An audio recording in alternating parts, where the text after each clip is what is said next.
Selamat pagi, sahabat-sahabat di dalam Tuhan. Kiranya Tuhan memberikan kita kekuatan dan kesehatan sempurna. Satu kebenaran dalam kitab Galatia 4, ayatnya yang ke-8. Firman Tuhan ini dahsyat sekali. Ayat yang ke-8 ini dahsyat sekali. Dikatakan dahulu, ketika kamu tidak mengenal Allah, kamu memperhambakan diri kepada Allah-Allah yang pada hakikatnya bukan Allah. Rasul Paulus mengingatkan jemaat yang ada di Galatia bahwa dahulu ketika mereka belum mengenal Allah yang benar, mereka memperhambakan diri kepada Allah-Allah lain. Hurufnya huruf kecil.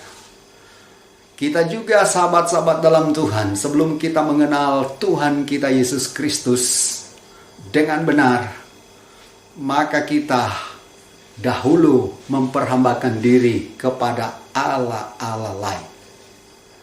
Kalau kita sakit, kita bukan berdoa, kita bukan membaca firman Tuhan dan memperkatakan dengan iman, tapi kita memanggil dukun, dan dukun itu akhirnya mengobati kita, menyembur-nyemburkan air kepada kita, atau benda-benda yang lain. Nah, ini yang disebut Allah-Allah lain. Kita menaruh percaya kepada dukun.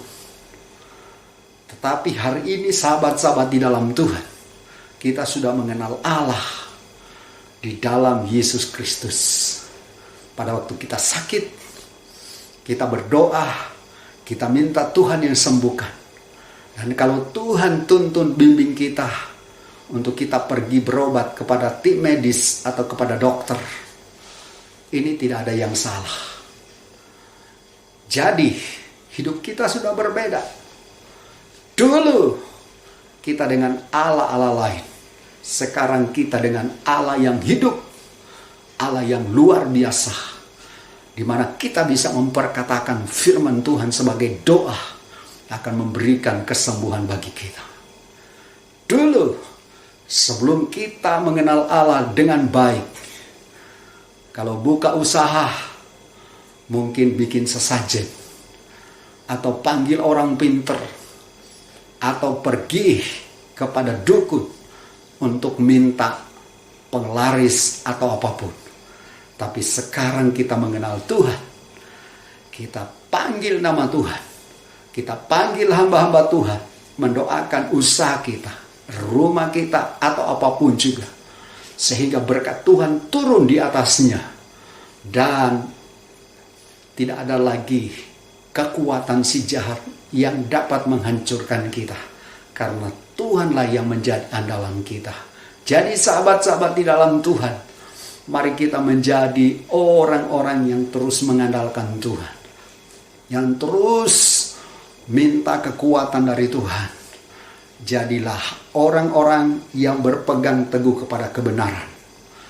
Jangan lagi percaya kepada ilah-ilah lain atau Allah-Allah lain, tapi taruh imanmu di dalam hatimu, tetap yakin Tuhan Yesuslah yang menjadi sumber berkat dalam hidup kita.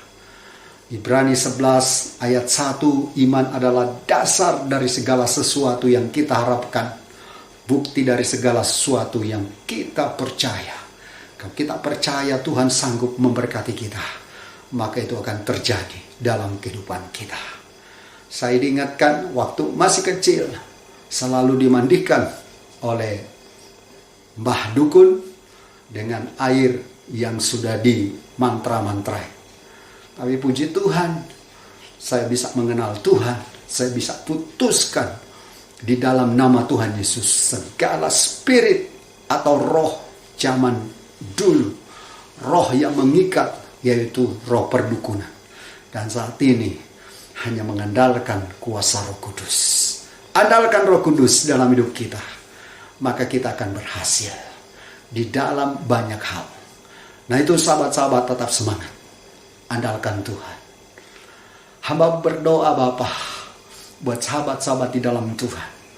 Biarlah kami menjadi orang-orang yang tidak mengandalkan Allah-Allah lain.